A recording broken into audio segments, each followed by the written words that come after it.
On our newscast tonight, still no answer to Seoul's offer for inter-Korean talks and more stern words from Pyongyang. The regime warns Seoul not to distort or criticize its own efforts to improve inter-Korean ties.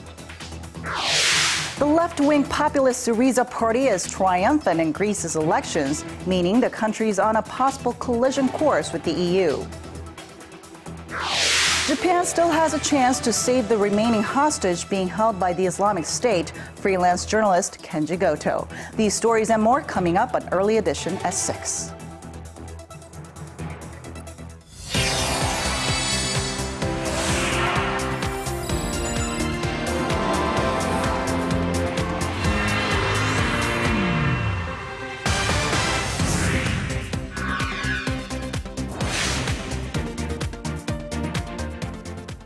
Hello and welcome to the program. It's 6 p.m. on a Monday here in Korea, and I'm Lee Ji-yoon. And I'm Daniel Choy. Good to have you with us.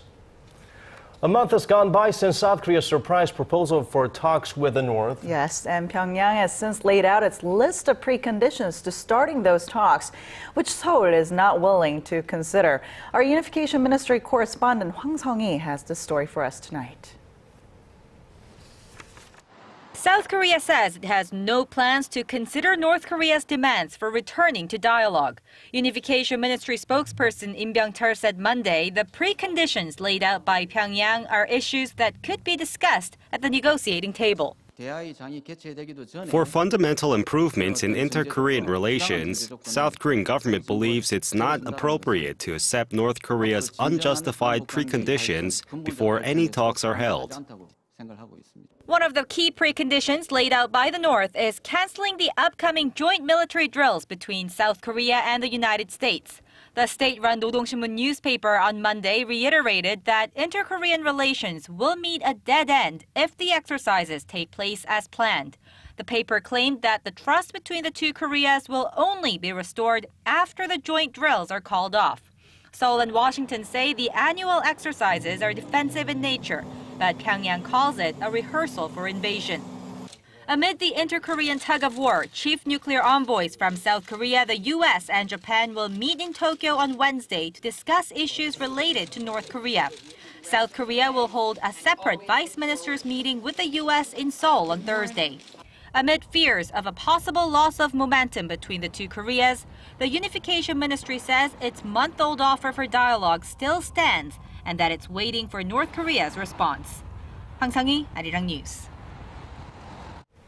And after the United States blamed North Korea for hacking Sony Pictures, diplomatic sources in Washington had said the U.S. might be putting Pyongyang back on its list of state sponsors of terrorism. But a new report says the chances of that happening are rather slim. Our Connie Kim tells us why. North Korea is not likely to find itself relisted as a state sponsor of terrorism after a new report out of the U.S. suggests that it would do more harm than good for relations with Pyongyang. The U.S. Congressional Research Service says the move would have little economic impact but would hurt international relations. The report also suggests that the North would take the move as a threat to its two-track policy of nuclear and economic development, raising the possibility of a fourth nuclear test or more long-range missile tests. Diplomatic sources in Washington began talking about the possibility of the North being relisted after the cyber attack on Sony Pictures late last year, which the U.S. blames North Korea for and Pyongyang denies having conducted. According to the report, the U.S. has never put a nation on the terror list for a cyber attack. The report also notes that putting Pyongyang back on the terror list would hamper South Korea's current efforts to improve inter-Korean relations. South Korea recently proposed high-level talks and a round of reunions for war-separated families. North Korea was designated a state sponsor of terrorism in 1987 for bombing a Korean Airlines flight, but was removed from the list by the Bush administration in 2008 for complying with efforts to verify its nuclear program. Connie Kim, Arirang News. And with this year's policy goals set, President Park Geun-hye is speeding up her office shakeup. She's expected to announce a partial reshuffle of her cabinet this week. Our presidential office correspondent Choi Yoo-sun has this report. By carrying out a cabinet reshuffle since nominating a new prime minister last Friday, President Park Geun-hye likely hopes to regain public support for economic policies as she enters her third year in office. The president's approval ratings dropped to an all-time low of 30% following allegations of her aides abusing their power and disorder surrounding a document leak from the presidential office. The pending reshuffle, expected to come early this week, will most definitely include a new oceans minister. A ruling party lawmaker close to the president, Lee Ji-yoon, who once practiced maritime law, is widely talked about candidate as his current Busan mayor, Seo Byung-soo. The shakeup could also include the unification and transport ministers, both of whom enter the cabinet after President Park's inauguration. The president has repeatedly spoken about improving inter-Korean ties this year, the 70th anniversary of the division of the two Koreas, and looks set to add momentum to our unification preparation drive. The transport minister could be dismissed after the government was criticized for its investigation into the recent nut rage incident on a Korean air flight. But the cabinet's economic team, led by Finance Minister Choi Kyung-hwan, will likely stay put to enforce the president's economic revitalization plan and public pension and labor reforms. As for the presidential chief of staff Kim Ki-chun, some speculate he could resign sooner than later, as both the cabinet and presidential office shakeups are expected to be completed by next month. Choi Yu-sun, Arirang News. And now a shocking revelation about the man who made the bomb threat to the presidential office of Cheongwade on Sunday. The man is the son of an aide of five-term lawmaker and current National Assembly Speaker Chung Eui-hwa. The suspect is in his 20s and is currently living in France. He was discharged early from the army after being diagnosed with some form of mental illness. His father, Jung's aide, reportedly went to France on Friday to see his son after resigning from his post. The suspect threatened to bomb the presidential office on Sunday, and he's the same person who tweeted threats that he would bomb the private homes of President Park Geun-hye and her chief of staff Kim Ki-chun on January 17th. We shift our focus outside of Korea now. Greece's left-wing Syriza party has claimed a stunning victory in the country's parliamentary elections. Some analysts have called the win a political earthquake for Europe, as the party wants to renegotiate the terms of its EU bailout and wants Greece out of the Eurozone. Our Kwon So-hwa reports. Greece's anti-austerity Syriza party swept to a convincing victory over the conservative coalition in Sunday's snap elections, throwing the country's future in the Eurozone into question. The party won a larger number of seats than had been expected, gaining 149 seats in the 300-seat parliament, but was just 2 votes short of an absolute majority and the chance to form its own government. Outgoing Prime Minister Antonis Samaras conceded a matter of hours after exit polls showed an overwhelming win for Syriza. The Greek people have spoken and we all respect their decision. My conscience is clear. I took over a country on the edge of catastrophe. I had to handle hot coals. Most people said we wouldn't make it, but we did, and we avoided the worst. Samaras says austerity measures had set the foundation to pull Greece out of its fiscal crisis. But Syriza's win is expected to signal Greece leaving the Eurozone, dropping the euro, and will set up a showdown with Greece's international creditors. Party leader Alexis Tsipras' main campaign pledge was to undo many of the reforms the outgoing government carried out to keep Greece afloat. Greek people will regain social cohesion and dignity. And the message is that our common future in Europe is not the future of austerity. It's the future of democracy, solidarity and cooperation. Greece's debt topped $369 billion last year. Its unemployment rate stands at 26%, and a third of the population live under the poverty line. Kwon So-hwa, Arirang News. The pressure is mounting for the Japanese government after it was confirmed that one of the 2 Japanese hostages held by the Islamic State has been executed. Japanese Prime Minister Shinzo Abe once again demanded the group release Kenji Goto, the second Japanese hostage. Calling the murder of Haruna Yukawa outrageous, Abe confirmed to Japanese broadcaster NHK that the video released over the weekend that shows the decapitated body of the first Japanese victim was authentic. The Japanese leader said saving Goto's life is now Tokyo's top priority. But he re-emphasized that Japan will not give in to terrorism.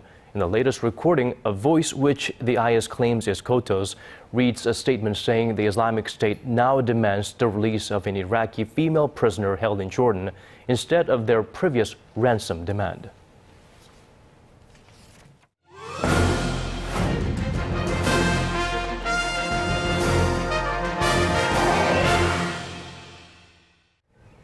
Well, nowadays, Koreans have become much more adventurous when it comes to trying out new beers. And with that, we've seen quite a rise in beer imports in recent years. And with the rising popularity of imported beers, we are spoiled for choice. And local breweries are busy improving the quality of their beers.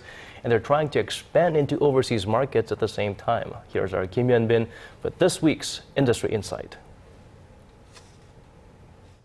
Many Koreans love a nice cold beer or two after a long day or week in the office.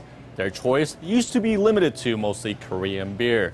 But now you can easily find beers from all four corners of the world, even in a regular grocery store, like this. Not too long ago, it wasn't all that common to see imported beers on store shelves in Korea. But in recent years, imports have been swelling. Foreign brands like Asahi, Heineken, and Guinness, to name but a few, are stacked high and wide. The imported beer trend started to take off in Korea in the mid-2000s and has been intensifying ever since. Top dog at the moment is Asahi. The Japanese beer has been #1 in the imported beer market in Korea for the last 4 years and continues to widen its base of loyal customers in Korea with its crisp and refreshing taste. We wanted to differentiate the taste of our beer from our competitors, and I believe that has been appreciated by our customers. We expect sales to keep growing. Last year, Asahi imported over 26,000 tons of beer into Korea, triple the amount it imported in 2010. Overall, beer imports to Korea topped $100 million in 2014, jumping 24% from the previous year. Korea exported around $73 million of beer, leaving the country with a deficit of almost $38.5 million last year. So why are Koreans increasingly choosing imported brands over old local favorites like Obi, Cass, and Hite? Korean consumers are going from high alcoholic content beverages to low, so beer sales are increasing across the board. Tastes have broadened too, as more people travel and study abroad, so they become fond of the beers they tried overseas. Feeling the heat, Korean breweries have been rolling out fresh brands that are quite the departure from their original beers.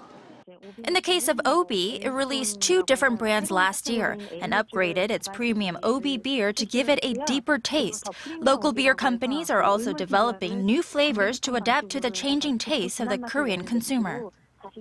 Given the surge in number of domestic and foreign brands in Korea, Korean beer makers are looking overseas to make up for their weakening sales at home.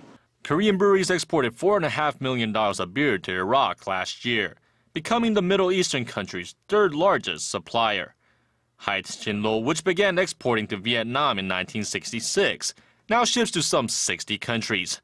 And OB is expanding its overseas markets, including Mongolia, Hong Kong, and Australia. Kim Hyun-bin, Arirang News.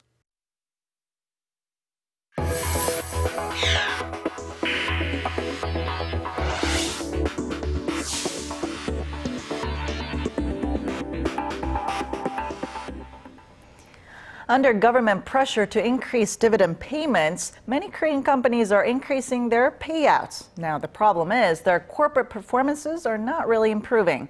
Our Song Ji-sun has the details. Among foreign investors, Korean firms have a reputation for holding onto their profits instead of passing them on to shareholders. But those holding shares listed on the Korean bourse are likely to have a pleasant surprise this year. 8 out of 10 companies that have released their dividend plans for 2014 say they increased their payouts by an average of nearly 40% from 2013. They include Hyundai Motor, IT mogul NCSoft, and cigarette producer KT&G. Hyundai Motor raised its dividend payments to $2.8 per share, up 54% from the previous year, despite reporting its worst earnings in 4 years. Its affiliate Kia Motors also raised its dividend payouts by 43%. They're now paying between 11 and 13% of their profits as dividend payments to shareholders, but the figures are still low compared to their global rivals, which boast as much as 30% payout ratio. Stock analysts say it is too early to say that paying higher dividends is a new trend among Korean firms, as the recent dividend increases were not based on better earnings, but on government pressure. As part of efforts to increase domestic spending, the government plans to levy an additional tax to manufacturing companies which do not use 80% of their profits in investment, dividend payments, or in wage increases over the next 3 years. The question now is whether Samsung Electronics, which account for some 15% of the Korean main bourse's total capitalization, will follow suit. If the tech giant does rev up its dividend payouts at some 40%, its dividend payments could easily top $3 billion. 송지선, Arirang News. And despite slowing growth in China, more Korean companies are eyeing China for investment options. Many Korean businessmen believe a free trade agreement between Korea and China will open up more business opportunities this year. Our Shin Se-min reports. Korean companies' investment in China hit an 8-year high last year, even as Korea's exports to the world's second-largest market fell. The Korea International Trade Association said Korean companies spent nearly $4 billion in China to set up plants, open shops, or expand businesses in 2014, up 30% from the previous year. That brought to $60 billion the cumulative investment in China by Korean companies. The rise compares with a 39% fall in investment there by Japanese companies last year. Officials at the trade association say Korea's shipments to China, which account for about a quarter of the country's overall exports, fell for the first time in 5 years last year. But most Korean businessmen believe they will benefit hugely from a bilateral free trade agreement due to be signed this year. The nation's top tech firm, Samsung Electronics, was the largest Korean investor, pouring some $2.3 billion to build a semiconductor plant in Xi'an. Korean entrepreneurs also saw new service sector opportunities in the market with the world's largest number of consumers. Korea-owned chains of coffee stores like Cafe Bene, Tusum Place, and Man together opened more than 1,000 shops in 2014 alone. Shin Se-min, Arirang News. Koreans are going plastic for more than half of their purchases, apparently. The Bank of Korea says plastic card apparently usage accounted for nearly 51% of all sales transactions last year. The figure puts Korea at the top of a list of 7 major economies. Canada came in second at 41%, followed by the U.S. and Australia. The bank's survey on 2,500 people also revealed Korea was also on top in terms of credit card possession, with one person owning an average of 1.9 cards. Well, some say the unquenchable thirst and the irrepressible passion for education played a significant role in Korea's rapid industrialization in the decades after the Korean War. While the Korean education system has been hailed internationally, there are a number of areas where it's falling short of expectations. Our Kim Young-gil sat down with Mr. Seol Hun, chairman of the National Assembly's Education Committee, for his take on this issue. U.S. President Barack Obama has praised Korea's fervor for education. However, many say Korea's education system is in need of reform. What do you see as the main problems with the system? 교육열은 높지만 교육 시스템도 잘 구비되어 있느냐? 그건 또 아니라고 생각합니다. 한국 교육의 시스템은 여러 가지 문제가 많이 있습니다. 특히 대학이 학벌 중심으로 되어 있는 우리 사회이기 때문에 대학이 서열화되어 있습니다. 서울대학을 정점을 해가지고 인류대학으로 쫙 되어 있고 인류대학에 들어가기 위해서 온갖 노력들을 다 합니다. 그래서 이제 사교육 문제가 엄청난 사회적 문제로 나와 있죠. 이 문제를 어떻게 극복할 것이냐, 이게 우리가 풀어야 할 교육 문제, 그리고 또 우리 나라의 문제, 이렇게 되어 있습니다. You've emphasized improving the public education system, as private tutoring has become a major problem in Korea, with parents spending more than $17 billion on private education every year. So what needs to be done? 지금 우리가 사교육이 어느 정도 규모가 되는지 측정이 잘 안 되는 면도 있어요. 대충 공교육에 저는 그렇게 생각합니다. 공교육의 미니멈 3분의 1은 될 것이다. 공교육 예산에. 뭐 30조냐 40조냐 이런 다툼도 있어요. 그래서 그렇게 엄청난 규모의 사교육에 들어가는 비용이 줄어들고 그 사교육 비용의 일정 부분이 공교육에 투여되기만 한다면은 우리 학교 교육은 정말 정상적으로 돌아올 것이며 그리고 대통령이 교육으로서 우리 국정 운영을 제대로 하겠다는 계획을 세우면은 국민들이 따라갈 거라고 봅니다. Let's talk about the education standards at Korea's universities and higher education. Do you think these institutions are providing quality education, and why or why not? 우리나라의 이 대학들이 갖고 있는 이 조건들을 살펴보면은 서울대학만 하더라도 좋아요. 이를테면 대학 각 대학마다 대학 평가하는 내용들이 있는데 그 내용들을 보면 뭐 대체로 50위 안에 들어가는 서울대학을 대학원 중심 대학으로 바꿔놓으면은 학벌 위주의 이 우리 사회에 있는 정점이 무너지면서 이게 좀 다른 형태의 그 대학 서열화가 정리될 것 아닌가. 그리고 전국에 있는 국립대학들이 다 같이 한 틀로 묶여내는 이를테면 파리에 있는 대학들처럼 이렇게 정리를 해내면은 적어도 대학 서열화 그리고 학벌 위주 사회가 깨지는 단초는 될 것 아닌가. What are your short and long-term goals as the chairman of the Parliamentary Committee for Education, Culture, Sports and Tourism? 단기적인 내년도 문제부터 해서 이 수능 문제를 정비해서 대학이 제대로 된 이 학생들을 뽑을 수 있게끔 시스템을 만들어주는 것이고 장기적으로는 아까 말씀드린 대로 교육을 통해서 이 대한민국을 세계 속의 대한민국을 이끌어내는 이 시스템을 찾아내는 국민 동의하에 찾아내는 이 작업을 해야 할 거 아닌가 하는 생각을 해요. Well, we have some bad news for foreign TV, media, and various content manufacturers around the world. Chinese authorities apparently have implemented a measure that requires a country's video streaming websites to get licenses to show foreign films and TV series from now on. You know, honestly, Korean dramas and TV shows owe their immense popularity in China largely due to these websites. So those new regulations will now force Korean entertainment firms to rethink their marketing tactics. And our Son Jung-in tells us more. This is one of the many Korean dramas that have been a huge success in China.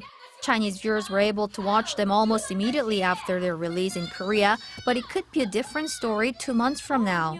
According to a new regulation from China's media watchdog, video streaming sites will need to get publication licenses for imported films and TV series from the end of March.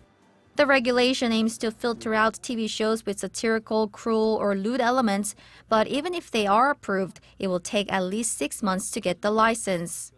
All foreign dramas or movies should be registered by March 31st in order to be broadcast on video streaming sites. Video streaming websites have been a staple provider of Korean TV dramas for Chinese fans, as they can be watched on PCs or mobile devices. Korean dramas that gained popularity through streaming services are expected to be hit the hardest. And even if they do get licensed, they'll come out at least 6 months late, prompting Korean entertainment companies to come up with a new marketing strategy.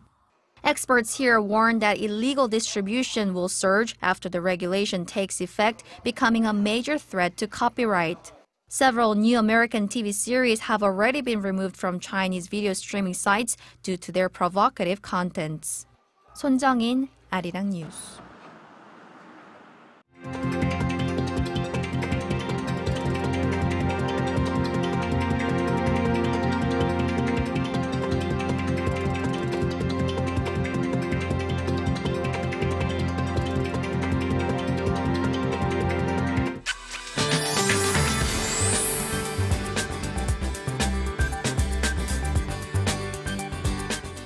Well, you know, I love the cold because all you have to do is just put on more layers of clothing, right? But I hate that sensation, that lightning spark, static electricity scares everything out of me.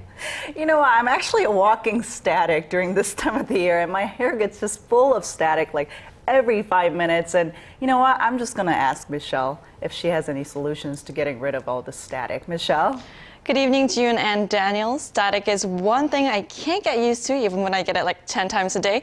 So here are some tips I gathered for you to try out, and such as wearing a paperclip will release the electrons you carry out, or even put a plant in your room or office, which should work as a natural humidifier. And also try avoiding coffee or alcohol because they will dehydrate your body. Now, with that in mind, let's take a look at the weather. Even after the rain, the temperatures remained mild today. However, a cold front is expected to hit us tomorrow morning, pulling down the temperatures down to the cold seasonal average.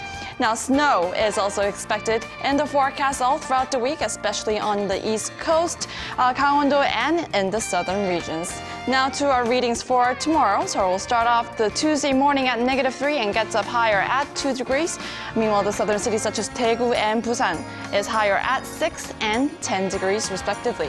Now to other regions such as Jeju Island gets up to 7, Dokdo hits down to 3, while Mankangang dips low to -8 degrees. Well, that's all for me at this hour, and have a wonderful evening.